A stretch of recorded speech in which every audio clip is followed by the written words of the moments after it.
Besaran dan satuan. Besaran merupakan sesuatu yang diukur dan memiliki sifat nilai, besaran, serta satuan. Sedangkan satuan adalah sesuatu yang dapat digunakan sebagai pembanding dalam pengukuran. Dalam pembelajaran fisika, besaran dibedakan menjadi dua, yaitu besaran pokok dan besaran turunan. Besaran pokok merupakan besaran yang telah ditetapkan terlebih dahulu, atau besaran yang satuannya didefinisikan sendiri berdasarkan hasil konferensi internasional mengenai berat dan ukuran. Sedangkan besaran turunan adalah besaran yang diturunkan dari besaran pokok, sehingga satuan dari besaran turunan juga merupakan hasil penurunan dari satuan besaran pokok. Tabel berikut merupakan tabel besaran pokok. Besaran pokok merupakan besaran yang telah ditetapkan terlebih dahulu menggunakan satuan internasional atau SI. Besaran pokok antara lain adalah panjang, massa, waktu, kuat arus listrik, suhu, jumlah zat, dan intensitas cahaya. Misalnya saja panjang memiliki satuan meter dan memiliki singkatan M kecil. Meter itu memiliki singkatan M kecil dan dimensi besarannya adalah L besar. Kemudian jika massa menggunakan satuan kilogram, disingkatnya kg, memiliki dimensi M besar. Sedangkan waktu bisa diukur dengan alat ukur waktu menggunakan satuan sekon atau detik, singkatannya adalah S. Dan kuat arus listrik misalnya satuannya adalah ampere, singkatannya adalah A besar. Suhu dalam satuan Kelvin, jumlah zat dalam satuan mol, dan intensitas cahaya dalam satuan kandela. Kalian bisa menghafal dan mengingat tabel ini untuk memudahkan kalian ketika mengerjakan latihan-latihan soal selanjutnya.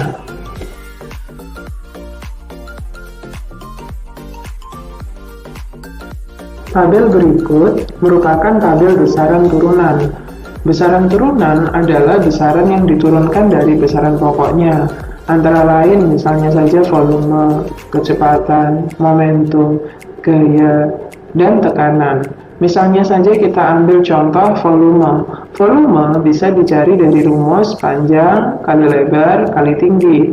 Panjang memiliki satuan meter, lebar juga memiliki satuan meter, sedangkan tinggi juga memiliki satuan meter. Sehingga jika disingkat, satuan dari volume adalah meter pangkat 3. Sehingga dimensinya adalah L pangkat 3. Kemudian contoh yang kedua adalah kecepatan. Kecepatan itu adalah S per T atau perpindahan per waktu. Perpindahan memiliki satuan meter, sedangkan waktu memiliki satuan sekon. Sehingga bisa dicari dari meter per sekon. Sehingga singkatannya adalah M kali S pangkat min 1 atau boleh ditulis dengan M per S. Sehingga dimensinya adalah L kali T min 1. Dan untuk selanjutnya adalah momentum, gaya, dan tekanan mengikuti cara yang sama pada penjelasan volume dan kecepatan. Beranjak dari besaran pokok dan besaran turunan, submateri yang kedua adalah pengukuran. Pengukuran merupakan kegiatan membandingkan nilai besaran dengan nilai besaran yang sejenis yang digunakan sebagai satuan. Kemudian, ada dua hal yang harus diperhatikan ketika melakukan pengukuran. Yang pertama adalah ketelitian, dan yang kedua adalah ketepatan. Apa itu ketelitian? Ketelitian merupakan derajat kepastian hasil suatu pengukuran. Sedangkan ketepatan merupakan seberapa tepat hasil pengukuran mendekati nilai yang sebenarnya. Nah, dalam pengukuran, karena sangat beragam yang akan diukur, terdapat jenis-jenis alat ukur, misalnya alat ukur panjang dan alat ukur massa. Mari kita pelajari alat ukur panjang apa saja dan alat ukur massa apa saja. Alat ukur panjang dan ketelitiannya. Alat ukur yang kita gunakan untuk mengukur panjang suatu benda haruslah sesuai dengan ukuran benda tersebut.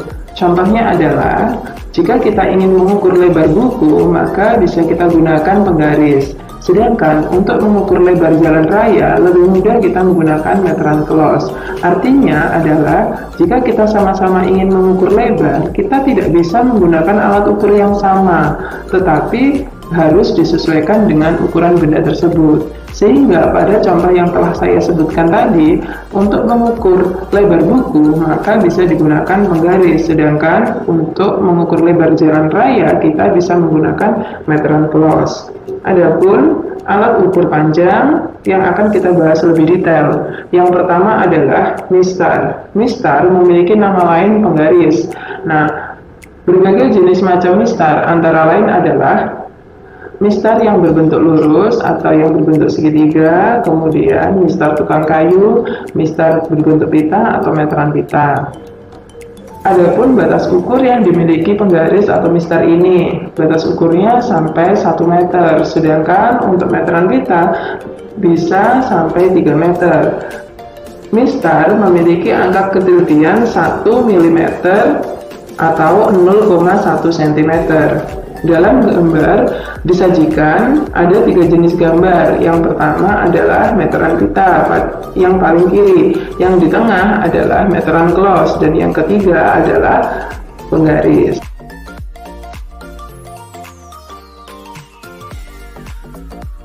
Pada video ini disajikan gambar penggunaan mistar terhadap benda yang akan diukur.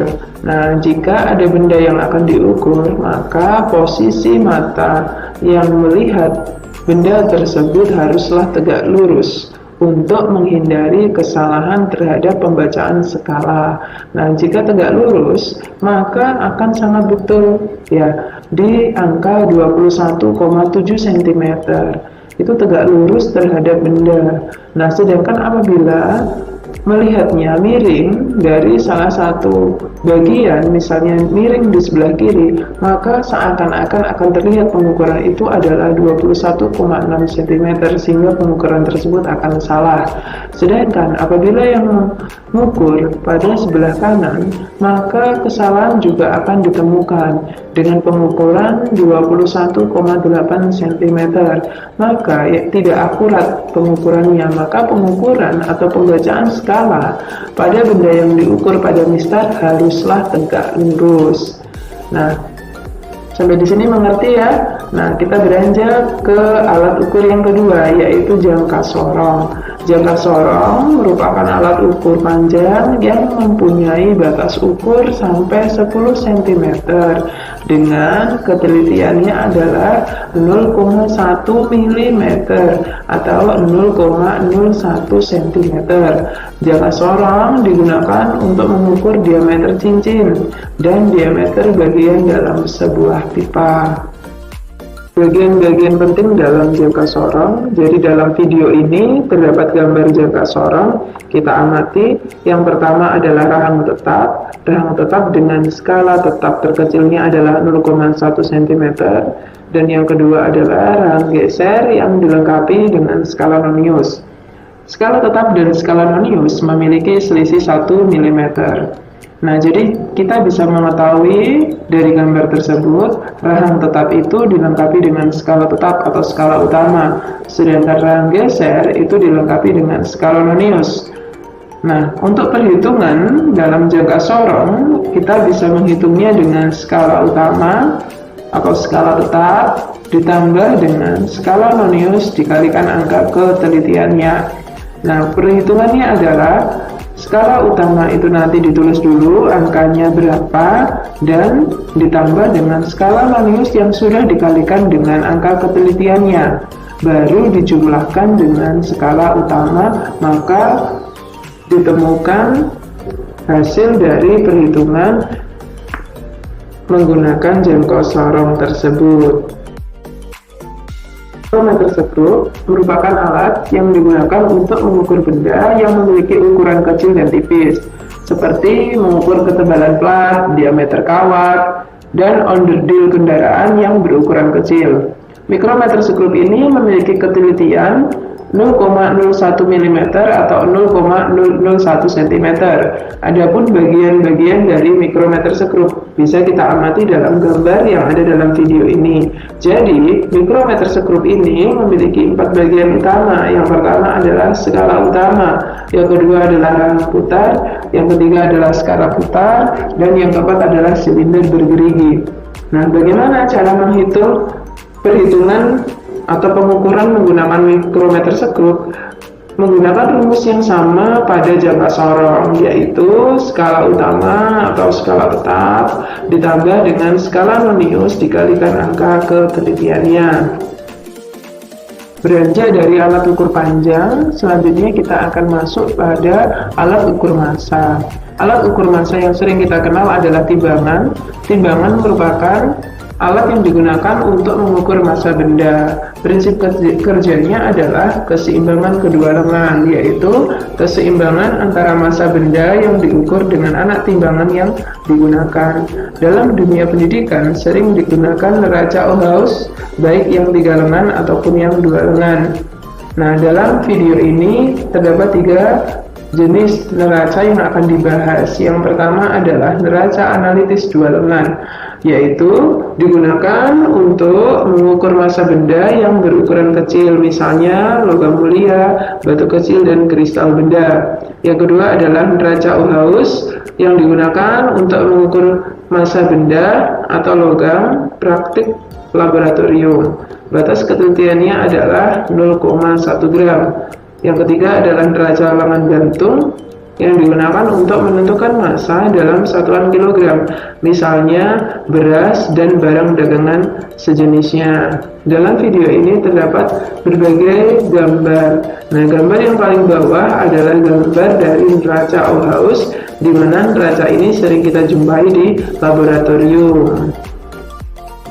Aturan-aturan angka penting. Apa itu angka penting? Angka penting adalah semua angka yang diperoleh dari hasil pengukuran. Terdapat 6 aturan yang perlu kita perhatikan dalam penulisan angka penting. Yang pertama adalah semua angka yang bukan 0 adalah angka penting. Jadi kalau dicontohkan di sini kita hitung 32,759 karena tidak ada 0, maka kita hitung di situ ada 5 angka, maka 5 angka tersebut adalah angka penting. Yang kedua adalah semua angka 0 yang terletak di antara angka-angka bukan 0 adalah angka penting. Contoh 800,2007. Maka di situ kita hitung ada 8 angka, maka 8 angka tersebut adalah angka penting. Yang ketiga adalah semua angka 0 yang terletak di belakang angka bukan 0 yang terakhir, tetapi terletak di depan tanda desimal adalah angka penting. Contoh 6,0000. Di situ ada 5 angka, sehingga 5 angka tersebut adalah angka penting. Yang keempat adalah angka 0 yang terletak di belakang angka bukan 0 yang terakhir dan di belakang tanda desimal adalah angka penting. Contoh 29,70000. Jika kita hitung, di situ ada 7 angka, sehingga 7 angka tersebut adalah angka penting. Dan yang kelima adalah angka 0 yang terletak di belakang angka bukan 0 yang terakhir dan tidak dengan tanda desimal adalah angka tidak penting. Contoh 86,00000, karena 0-nya adalah tidak angka penting, sehingga angka pentingnya hanya ada 2. Nah, yang keenam, angka 0 yang terletak di depan angka bukan 0 yang pertama adalah angka tidak penting. Contohnya adalah 0,000697, maka 0-nya tidak angka penting, sehingga angka pentingnya hanya ada 3. Nah, itulah aturan-aturan dari angka penting. Mari kalian cermati dan kalian catat sehingga lebih mudah dimengerti.